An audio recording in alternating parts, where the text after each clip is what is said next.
Hey, how's it going, man? How are you, buddy? Good, brother. Good, good. I like that headset, man. Thanks. I like them. I've got four now. Oh, right, yeah. Yeah. Sweet, dude. Well, we're rolling, dude. Oh, already? We're rocking, huh? Yeah, buddy. Okay. So, Rylan, tell me Yeah. what you do, man. So, I'm just phasing out of my day job right now. Can you hear me okay, by the way? Yeah. I got you. Yeah, Okay, good. Okay. yeah. So I'm just phasing out of my day job right now. I'm a project manager for a disaster restoration company. So in about a week's time, I'm going to be full-time entrepreneur. Sweet. Uh, I've got, I'm starting a welding fabrication company. Oh, Uh, that's ba- gnarly. yeah, based out of Morgan here. So that's kind of that's what I do, right? Yeah, That's what I like to do. I'm working with my hands, yeah. building stuff, meeting a lot of cool people through it. So that's That's pretty awesome. cool. Yeah, I've seen on Facebook, because we met on the Connect Utah, uh, Yep, and then I added you as a friend, and I saw that it's called Tightline Fab, yep, right? yep. And I've seen some of the pictures. So you do like the side railings and stuff. So what made you want to get into that industry? What made you want to do those kinds of things? Well, um, I don't know, to be honest. It's just kind of, I've always been drawn to it, Yeah. you know? There's a lot of companies that build handrail and guardrail and stuff like that. Hmm. And I'm not sure that I'm going to stay in that realm Sure. for too long, but for this industry, it's a super easy way to get started into it Sure. is by building handrail. You can mess it up pretty easy if you don't know what you're doing, but at Yeah. the same time, it's fairly simple if you know how to read a tape measure, Sure. if that makes any sense. Yeah. So, No, man. um, It does. It does. yeah, and so it's kind of easy money when you're getting started, right? Yeah. You go in, knock out a quick job, and I mean, you could be bringing in 8 to 10 grand a month if you're consistent, you know? Yeah. If you know, yeah, and you know the right people and you market right. So Exactly. like, I know there's a lot of welding involved in that. Did you have to go to school for that? I did not. Okay. Um, it's nice because obviously I'm the boss, right? So I get to Yeah. decide Sure. if I need either me or the jobs that I get decide if I Yeah, need man. certifications. But Yeah, man. Absolutely. um, 90% of the welding shops out there, no, 90 might be high. A lot of them, Yeah. uh, they would rather train you their way. Right. If they're not doing big industrial jobs that require certifications and require stuff like that, they would rather just train you their way, Yeah. um, which can be good and bad depending on the shop. Yeah. So no, it's not a requirement. I would recommend it. Go to like the DATC there in Kaysville or Yeah. the OWATC in Ogden.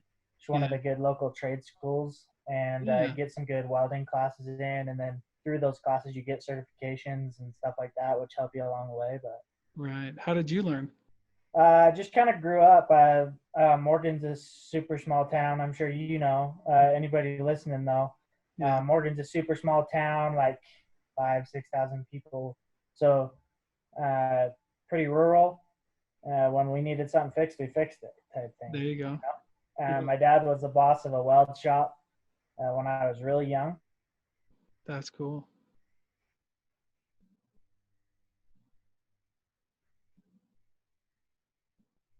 In like first grade, they gave us a piece of paper that said like, "What do you want to do when you grow up?" Yeah. Right? What do you want to be when you grow up?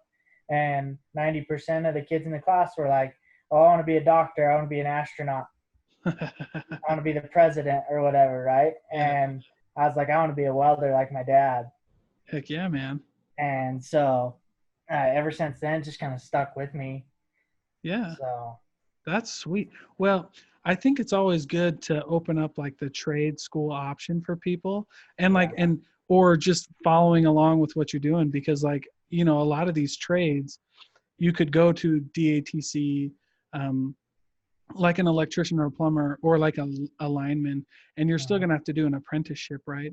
So I know a lot of people, a couple buddies of mine who they just go right into whether it's an electrician or welding or something like that, and they're just saying, hey, pay me, you know pay me a little bit right now and I'll just learn from you. Mhm. And you're like the apprentice, you're like the assistant, right? And then you go and when you, man, when you're a good welder, just like you were saying, when you're a good welder or an electrician or a plumber, like you're six figures a year. Oh yeah, yeah, pretty easy. Yeah. You I know, look, I know kids that have came out of high school making $20 an hour as a welder helper on the pipeline. You know what yeah. I mean? Yeah. So that's kind of hard to beat. Oh yeah. And especially if you got the mind for it. I grew up in Iowa, in a little town in Iowa, and yeah, all my well, most of my friends, you know, they went right out of high school and just started, yeah, doing an apprenticeship and, you know, laying pipe and, or there's a couple big factories that they just walked into doing HVAC or electrician or Mhm. plumber, stuff like that.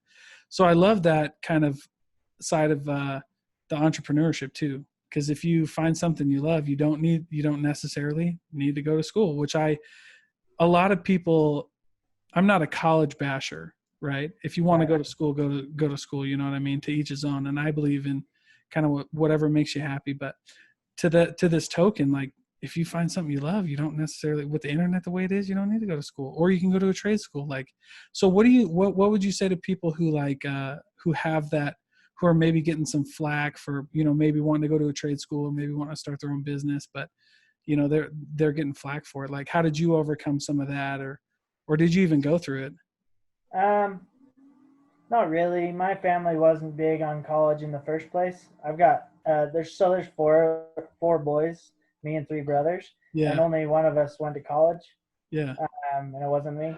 So Right. Right. um, college wasn't that big of a deal. I mean, obviously, going through high school and stuff, you get a bunch of pressure from counselors and whatnot. Right. But um, the way I kind of like to look at it, and the way I kind of am trying to prep myself to handle it with my girls when they get older, is Yeah. I listen to a lot of Dave Ramsey podcasts and stuff. Oh yeah. And something they like to say a lot is they don't get a vote. If it's not their life, they don't get a vote. That's cool. You know, so if my girls don't want to go to college and they would rather go into a trade or try and start their own business, I'm going to be behind them 100% because that's what they want to do. Yeah, You know? that's sweet, man. Yeah, now I went to school. Well, I went to college, but that's just because, like I said, like um, I just like I did it for me, right? Right. And I think doing what makes you happy is like super important.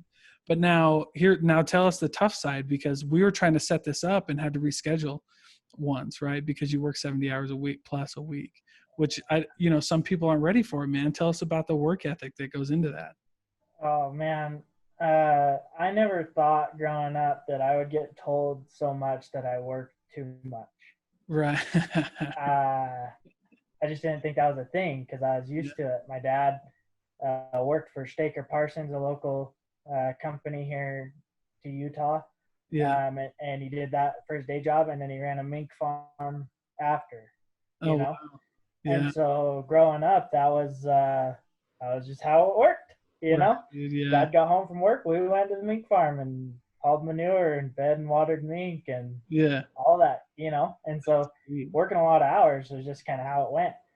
Yeah. You'd go to school, and then after school, you'd go clean horse stalls, you know, until you were done. That wasn't even an hour thing. That was like till you were done, and it might Yeah. be 10 and 11 o'clock at night, but you don't leave till you were done, type Yeah. thing, Yeah. Because you work is know. work, right? Yeah, and so yeah, so now I like I said, I'm phasing out of my day job um, right now, and so I work 40 plus hours a week there, Yeah. and then I come home and on average 20 to 25 to 40 hours a week after, you know, on That's my own nuts. stuff. That's awesome though. Yeah, the fiance doesn't love it all the time, but she understands and she's super supportive. Yeah. You know, and she understands why I do it because I want to get this thing up and rolling, Yeah. and it's gonna feed our family, you know, Oh here yeah. soon. So, Yeah. So you said your dad owned what kind of a farm? mink farm. All So, right. Tell me what that is, man. okay, so a mink is like you know what a ferret is? Yeah. Yeah. Okay. That's what Yeah, I thought you said, but I didn't want to like get it wrong. I was yeah. like, what the heck? They're big and they're mean. Yeah, Yeah. they will bite the crap out of you, dude. Yeah, well, I know how ferrets are. I've seen a couple in my life, and they're not fun. How Yeah, the heck do you get into mink farming? there's a big thing up here. Oh, serious? It still is, yeah. Wow. Um, my whole family on my dad's side was big into mink. Like almost all of his So what do you brothers do? had mink farms. What do you do with them? You pelt them out for their fur. Oh, nice, man. Yeah. Holy So cow. like mink fur coats Oh and yeah. stuff like that. Yeah, yeah, that's what it's for. Holy cow. So it's still a big thing up in like the Yeah, northern. it's getting smaller. It's super Yeah, hard to be.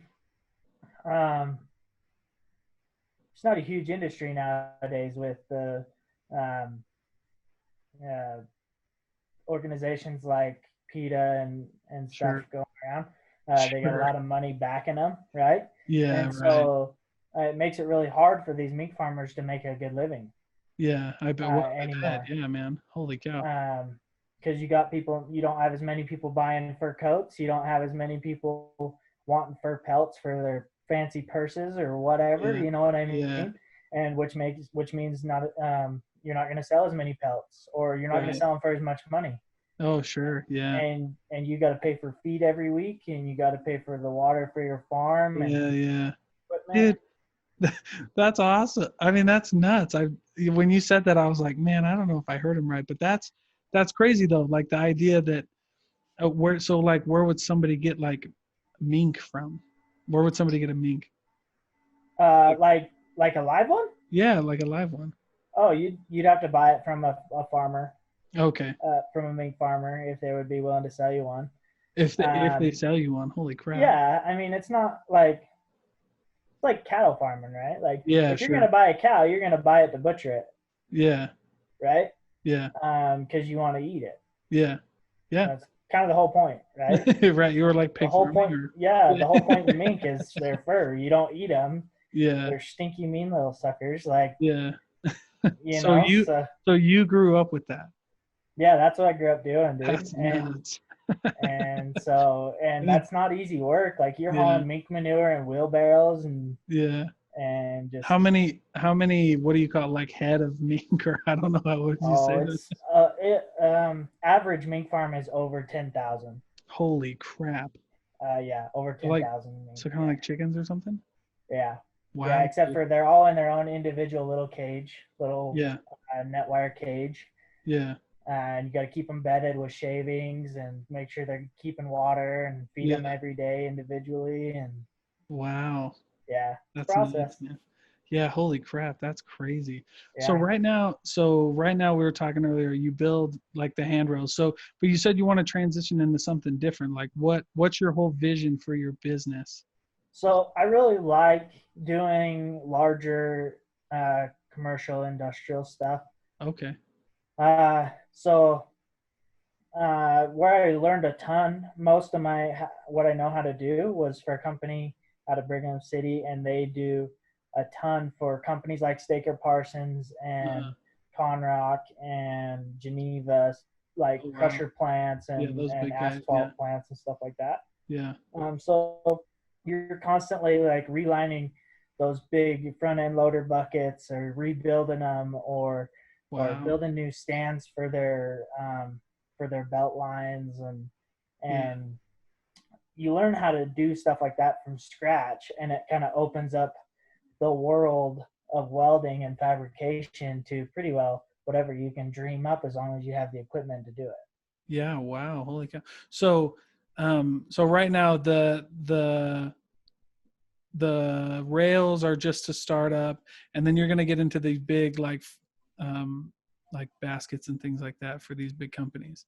I'd like to head that route. Yeah. Running a mobile truck setup Oh, can nice. prove to be difficult, but it's doable. Obviously, like Yeah. that company that I used to work for, they're still running strong, and that's what they do. Right. Right. Um, but there's a few companies around northern Utah here that have tried it, but they went back to just doing strictly shop work. Yeah. Because So you're okay. Well, that's really cool. So you're mobile. yeah, That's the yeah. So difference. I'm setting up my truck right now to be completely mobile. Dude, I feel like that's the way to go, man. Brick and mortar's tough. That's a tough Yeah, gig. Yeah. having somebody come like, here, let me bring it to you. But dude, if you can just say like that brings a lot of value to customers, Right. and you can pick up deals that somebody else couldn't pick up, right? Yeah. Like, hey, Yeah. you got to come here. I can't, Yeah. And because the I hand imagine that rubbing, if you make that kind of stuff, you'd have to ship it or you'd have to transport it, and that can get expensive. oh yeah, you got to haul it around for Yeah, sure. man. I just did one the other day. I'll give you a good example of that. Yeah. This is a entrance way overstructure for a new indoor archery center they're doing here in Ogden. Okay.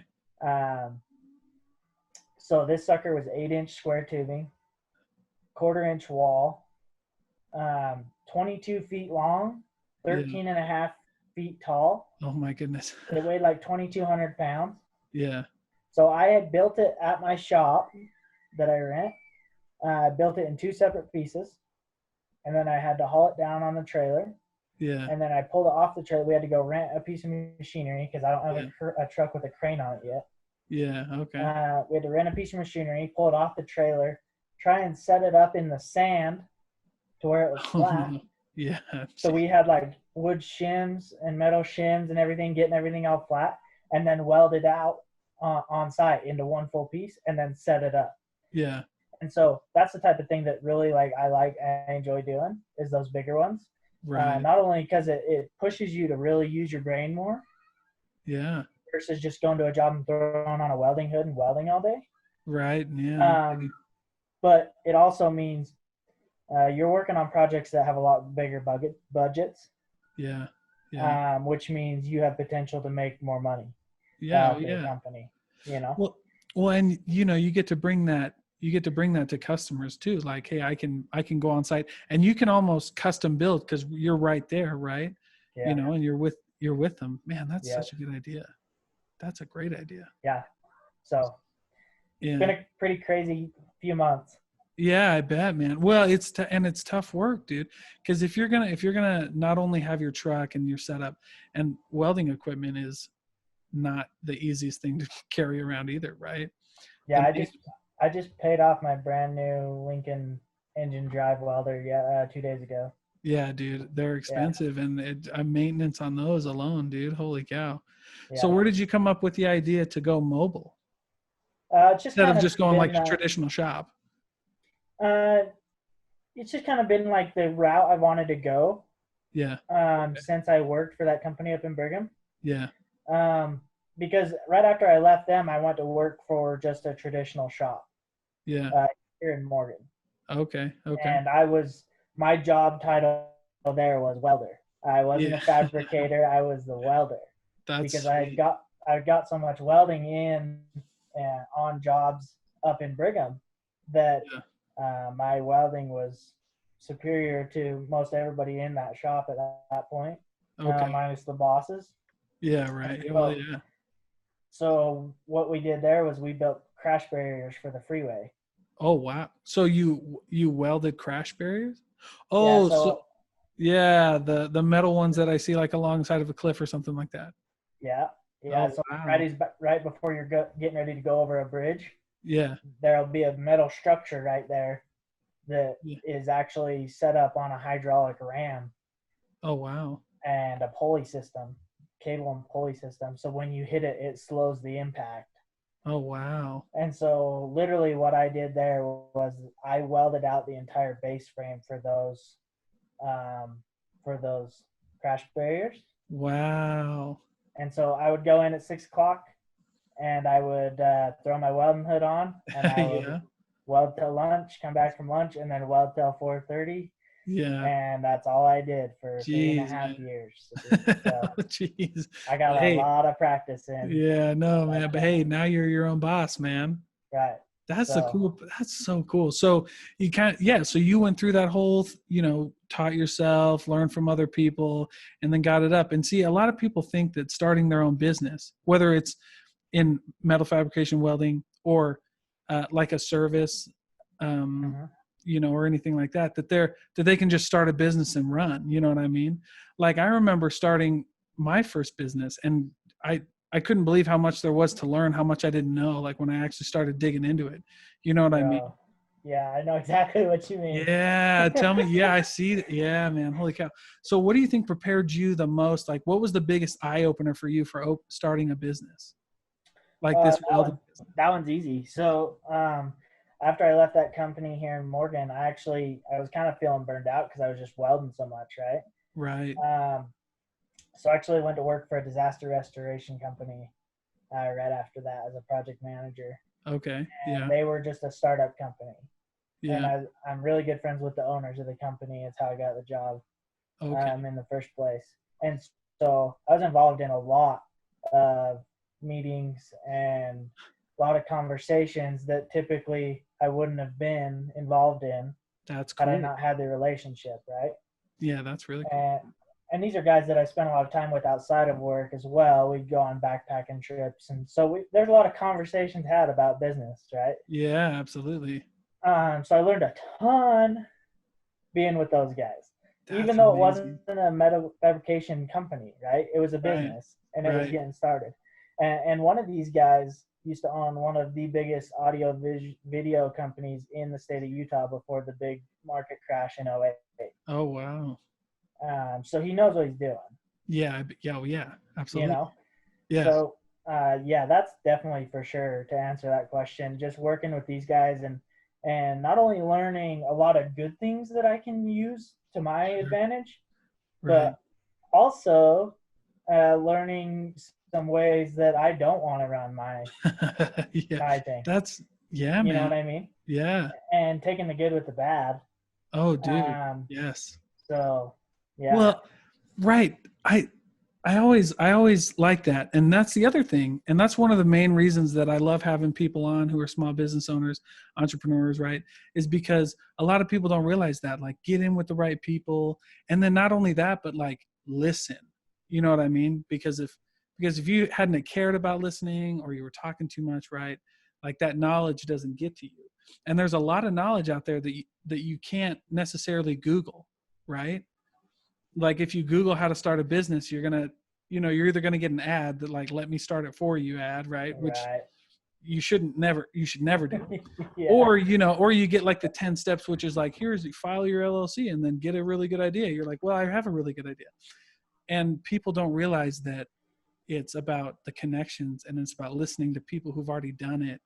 And and yeah, like, I love what you said when you said, um it wasn't necessarily the company that you were thinking about starting, right? They had no, it wasn't welding or metal fabrication, right. but business, right? Because the language of business and the business is the same no matter what, generally, right? If you Mm-hmm. break it down to the bare minimum, like, there's different tactics for different niches and industries Yeah. and stuff like that. But dude, that's amazing. So you got in with your business buddies. So what surprise, like, you're starting your business, did you hit any roadblocks? Did you hit any surprises where you're like, whoa, that's different, like, I got to take a different route?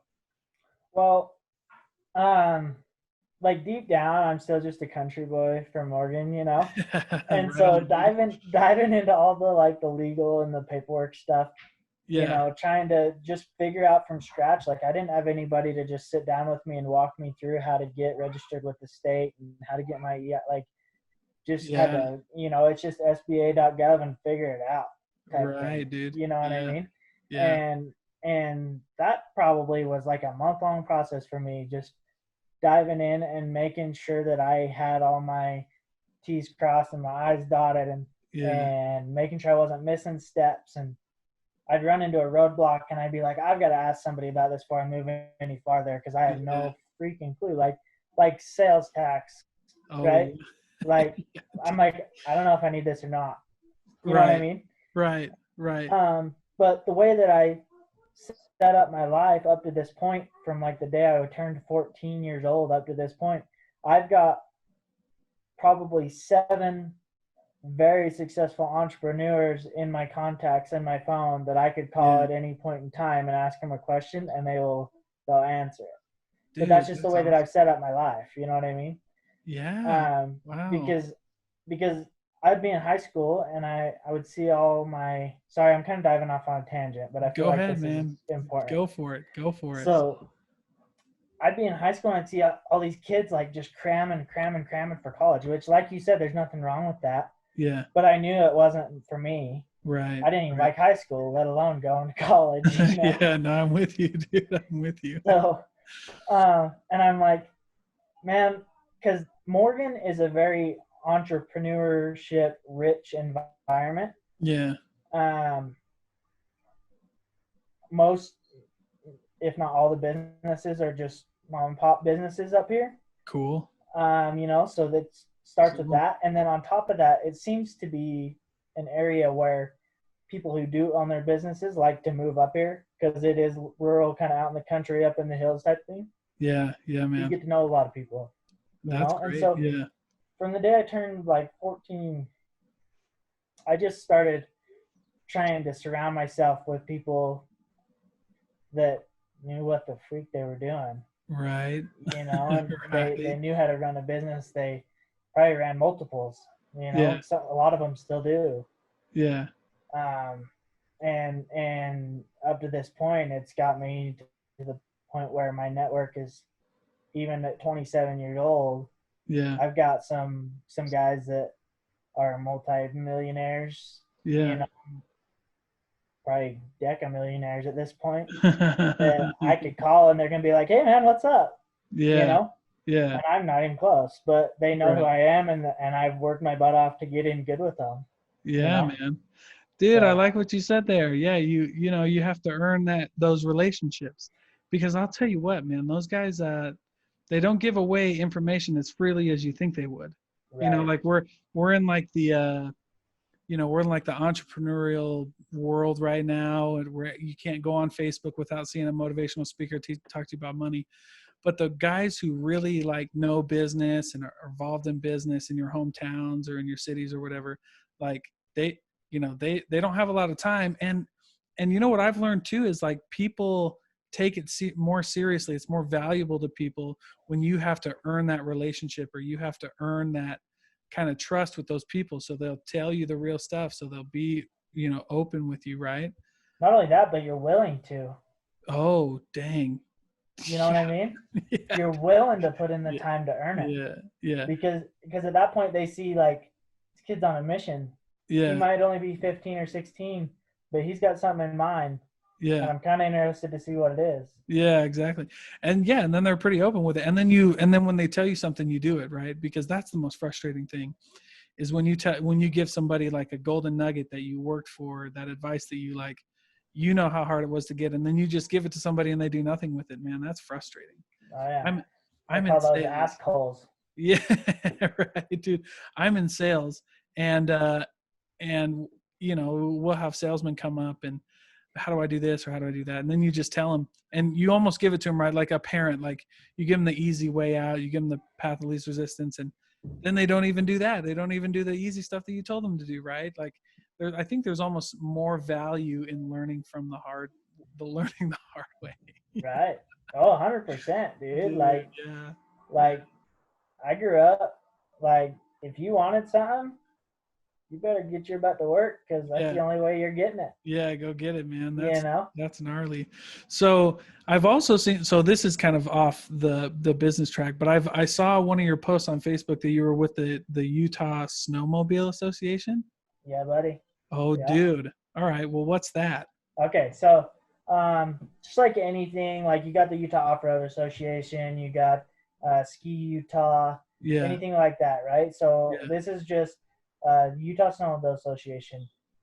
So we just focus on snowmobiling and snowmobile activities within the state of Utah. That's cool. We also participate nationally as well as internationally with Canada Oh, wow. and a few other countries as well. Oh, holy Um, crap. So, Like, and each state has their own organization for the most part. okay. Um, so obviously we're in Utah, so I'm in the Yeah. Utah one, right? Yeah. So what do you Um, guys do? Like you said, compete? You said you like work, you no get together competing, with, no competing on the okay. association level. Okay. A lot of what we do, like, so we do our part to help put on like the Utah Snow Show every year. That's in September Oh, or wow. October. My Yeah. apologies. Yeah. So we kind of try and work with Snow West, who is the main host of that, to put that show on. So what do you Also, guys do for that show? We provide security for it. Okay. They call it security. It's not security. It's just like Yeah. the guy standing at the gate, right? Like Like helping type people thing. usher in, like ushers or something. Yeah, exactly, right? Yeah. You know, and That's all it cool. is a bunch of sledders just pitching in to help, right? That's cool, man. And so we do a bunch of stuff. We have a thing called Kids Day that Yeah. we do every year. And what it is we just put together a bunch of little fun activities and have a bunch of little kids sleds all together. And we invite people to bring their kids up. Last year we had it up at Soldier Hollow in Midway, Okay. Yeah. Hebrew Yeah. area. Uh-huh. The year before we had it up Monte Cristo up by Okay. Huntsville. Yeah.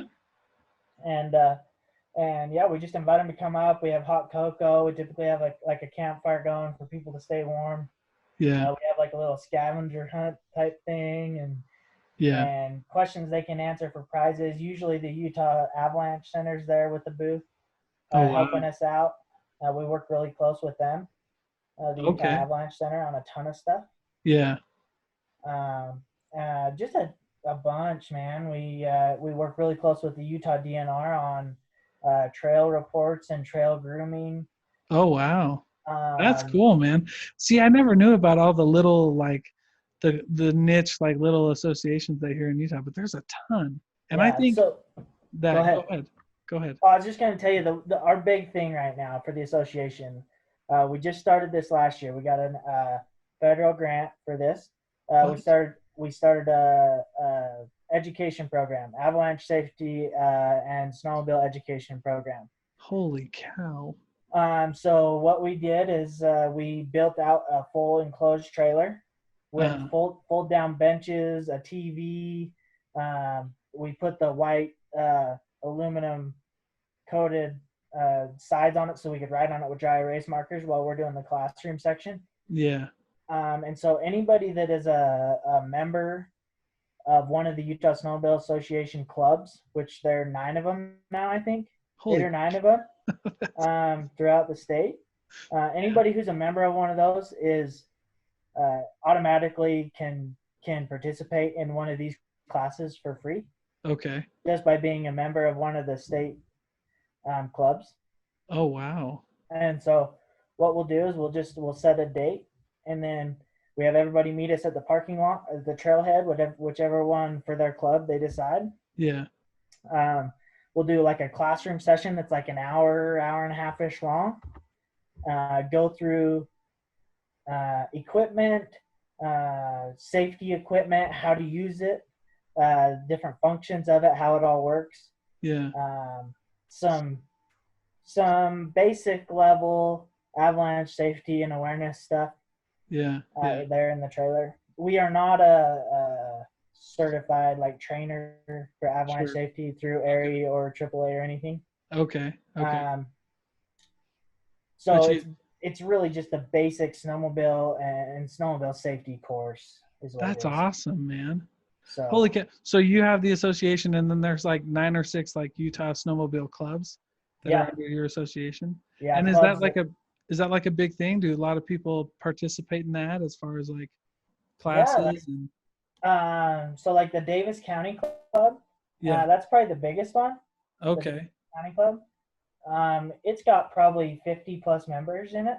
Wow.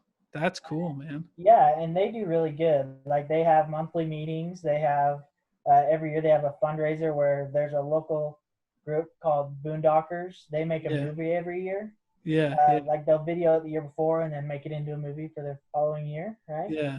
Of all of their group riding and doing crazy stuff on their sleds. And so they do they call it a premiere. Okay. Right? And so the Davis County Snowmobile Club will team up with them and do a premiere of their movie, and it acts as a fundraiser for the Davis County Snowmobile Club.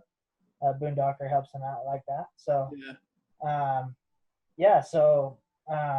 and then there's some that are as small as like 3 or 4 people.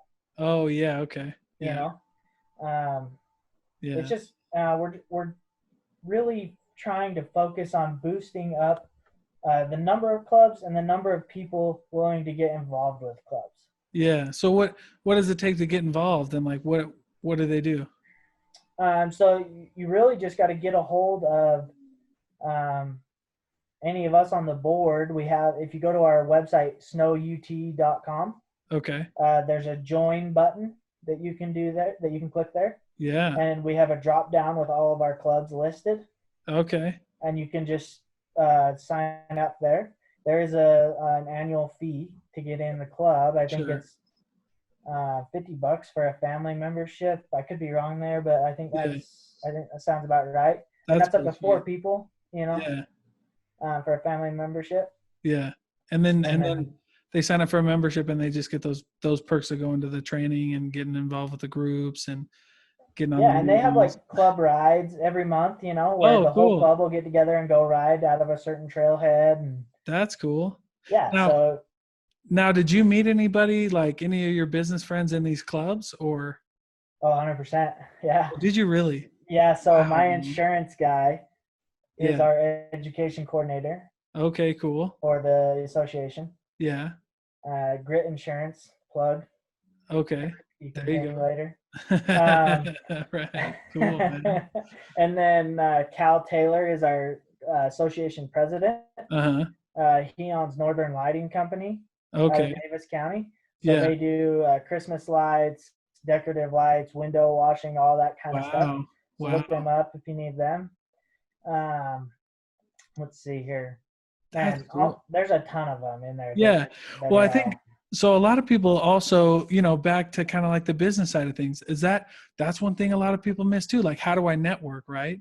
yeah, And then people don't realize, like, there's all these types of clubs, there's all these types of organizations out there and associations out there where these kind of successful people, because they all have hobbies, right? They all have free time. And so they'll do these things, right? They'll be like, hey, well, let's just get a group of us together, and you can meet a lot of really cool people and network really well and market really well at right. these groups, right? Yeah, That's amazing. And there's a group for, by the way, because I've done a few of these interviews where I'm like I had no, like the Snowmobile Association. There's a few more I did in a couple other interviews that I was like, I had no clue that even existed. But yeah, people will like network, they'll get together, and then you meet these crazy people, like these amazing business people, these crazy business people who like you would have never thought were in this kind of club, right. but here they are, and their guards down, like you're not asking them for a meeting, you're like riding snowmobiles and saying, hey, can I pick your brain? And they're way lighter when they're doing their hobbies, you know what I mean? Right. You got an hour-long drive each way. It's pretty easy to get some info out of somebody. Dude, seriously. And they're willing to give it because they're like, shoot, man, this guy, we're friends. Yeah, you've Then been it's not riding like all day. Yeah. then it's not, it's not like a weird kind of situation. Well, dude, that's crazy. So how far do you think you're going to take your new business, man? Man, as far as I can. Yeah. You What? know, Yeah. so I'll give you some rough goals here of what I got. Yeah, man. So obviously this is my first year in Yeah. business. Yeah. I would love to hit the this is just rough numbers, by the way. I don't want to give Yeah. too Yeah. much, Yeah. but I'm with I'd you. love to hit the $200,000 in revenue mark Yeah, man. It's a by good the end of goal. the year. Yeah. So I got 6 months. I got a lot of work to do. Yeah, I bet, dude. Well, Um, how important are like those goals to you, and how important has it been to like focus on something like that for you? oh, dude, super. Yeah. I'm one of those guys that like when I dive into something, I Yeah. dive into it. Yeah. Like it's go time. Right. When I Right. when I want to learn how to, I have way too many expensive hobbies, by the way. So like, Right. like when I used to team rope a lot, Yeah. Okay. Yeah. um, it was not uncommon for me to throw that rope 200 times a night. Wow. You know, Yeah, because that's what you um, gotta do. and it was just, what else am I going to do? If I want to win, that's what it's going to take for me to catch up with the guys who have been doing this for years and years and years, right? Yeah. Exactly. Um, when I started getting into sledding really heavy again, um, I lived right below some dry farms. Every Uh-huh. day I would go jump on my sled, even if it was only for 30 minutes, and just go practice side hilling up on the dry farms behind my house, or Yeah. go find a little cornice to jump off of, or Yeah. Yeah. jump up over, anything like that. You know what I mean? Right. Right. When I started podcasting, it was like all or nothing. Yeah. I didn't Exactly. want to just record it on my phone and and then try and fight through the audio Right. disaster. And right. So I Yeah. bought a nice headset, and I went and bought a mixer, and I bought a Zoom H6 recorder, Yeah. and Yeah. you Yeah. know, Yeah. um, And I think, dude, I think that that is like really important too. A lot of people um, miss misestimate like how much work that you have to do to hit the goals that you want to hit. oh, dude, yeah. So what, like for business, for like your welding company, right? What do you do to like hit those goals? Like how much do you have to do, or like what do you? Dude, it's just a lot of work. How do Like you you got, network? How do you market your business? well, a lot of it, like I said before, it just has to do with how I've set myself up with the people that I have around me, um, because they have a huge network, Yeah.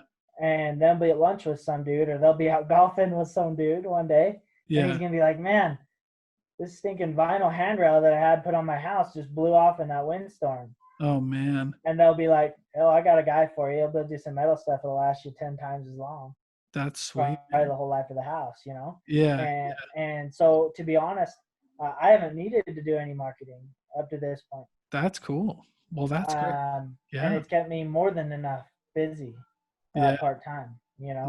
pretty much full time, but Right. right. Yeah, dude. Um, That's awesome. and so, I'm not saying that I'm not going to have to, Right. especially here in the next couple of weeks, right? Right. But But the best type of marketing, and this is for like all the entrepreneurs out there, the best type of marketing when you're starting up is the people that you know. Like you be right, just like kind of we've been talking about, the people in your network base, I mean, are almost more than enough to start, right? And then you can right. kind of grow off of there. And referrals are the best source of marketing anyway. If Yeah, you can get a and referral. learning how to. I mean, I've heard you talk about this on your other podcast, Yeah. but learning how to sell right. Oh yeah, man. You know, don't be Yeah. putting other companies down. Oh yeah, yeah, You know, yeah. be honest. Be honest with yourself, right? Right, right. If I'm at a customer's house and they say, "Yeah, I got a couple other bids. Yeah, I just wanted to get one more," and I'll just say, "Hey, I mean, I'm going to give you a fair, honest bid. I'm going to tell you right now, uh, I'm a one-man show. I'll knock it right. out. You're going to get top quality work, um, you know, Yeah, but I'm man. not going to be mad if you decide to go with those other people. That's the name of the game, you Yeah, know." dude. Well, yeah. And Go ahead. yeah, and so just stuff like that, just being honest when you're at a sell, Oh yeah. is going to get you that sell 50% of the time or more. Oh yeah. Yeah. And that's a lot, a lot of people need that too. Like they get into a business and they're like, I'm never going to have to sell. And I don't care what you do, man. Like I was in an accounting firm. I've been all over other types of businesses dealing within those accounting firms, and it's a sale one way or another, however you want to think about it. And Right. treating somebody how they should be treated, how they want to be treated, how you want to be treated, is just intense, man. And that's Yeah. like the name of the game. And I love that you brought that up too, because you can't ever it's just more negative on you if you like bash another company. Hmm. You know what I mean? Oh, like Yeah. I'm getting a quote from this company. Oh, they suck. Well, that's a reflection more on you, man, than the other Right. company, right? Yeah. Yeah. Why are you used to? Hey, don't be scared. Yeah. We're in the internet age where I can literally go on Google and find an average price of anything that I want to find. Yeah. And and I probably talked about this before, but I call it the Amazon effect. Oh yeah. And the Amazon effect is people want fair and quick, right? Yep. Like Amazon's not the cheapest, but have you ever tried to return something on Amazon? It's Oh the yeah. it's the It's easiest thing in the world. They have a UPS drop off. You don't need a box. They don't need to have the tag. Like you scan your code, drop this thing off, and they say thank you, have a great day. And it's Yep. that fair. Yeah, it's fair. It's easy to deal with, and people. Amazon did a great job, and that's why I call it the Amazon effect. If you can treat somebody fair, and if you can give them a really good service and give them fair deals and stuff like that, and you treat them right, dude. It's a no brainer all day. You're gonna win more than you lose with that effect. Right. You know what I Yeah. mean, 100%, man. dude? 100%. So that's what I try and focus on. Just be honest and real, and 90% of the time, the sales that I do win over other guys is because they Yeah. do know I'm a one-man show, and they know that I'm the one building the stuff. I don't have some teenage kid just out of high school building it in the shop while I'm sitting in the office. Oh yeah, man. You know what I mean? Which isn't always a bad thing as long as you're training them right or they have the experience. Or Yeah. your quality control is up to par. Oh yeah, man. But as of right now, that's what's helping me out a ton. Dude, that's so awesome. So tell us real quick, because I won't keep you. I know we talked about how much you work and everything, so I won't keep you. But tell us, like, how do people find you on the website? Tell us the name. Tell us your website, and how do we get a hold of you if someone needs something, if they hear this and they like it? Okay, so I don't have a website yet, but Okay, I good. have. I'm on Facebook, so Okay.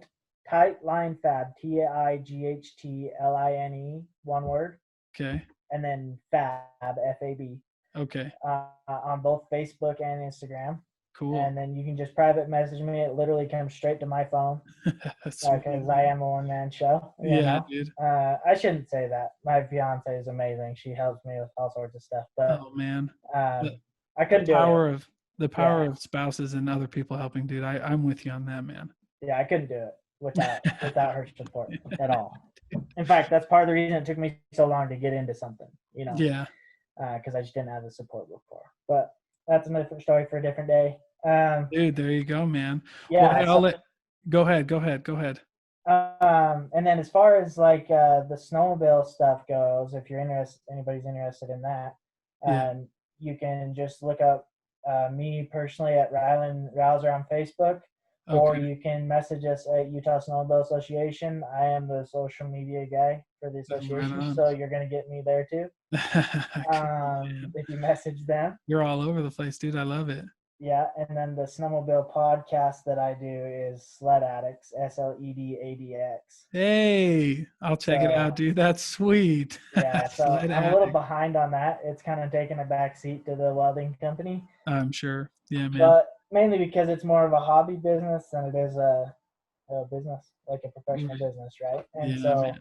you got to go where the money's at. But Right. I'll be getting back into it here coming up soon when I got a little more time on my hands. So Yeah, dude. um, but yeah. Right on, man. Well, hey, dude, thank you so much for reaching out to me. I made that post and I didn't realize how many people would respond to it, dude. We're gonna have a lot of good stuff coming up, and you're just the beginning of it all. And I really appreciate your time. And I release episodes every Wednesday, and yours will be coming up soon. And I appreciate it. And to everybody out there listening, we'll catch you guys in a week, and we'll rock it, man. Thank you so much for being here, Rylan. Yeah, not a problem, man. Thanks for having me on. It was a blast. Yes, sir. Put the headset on. All right. I'll let you know, brother. Thank you. Okay. Thanks, Bye. bud.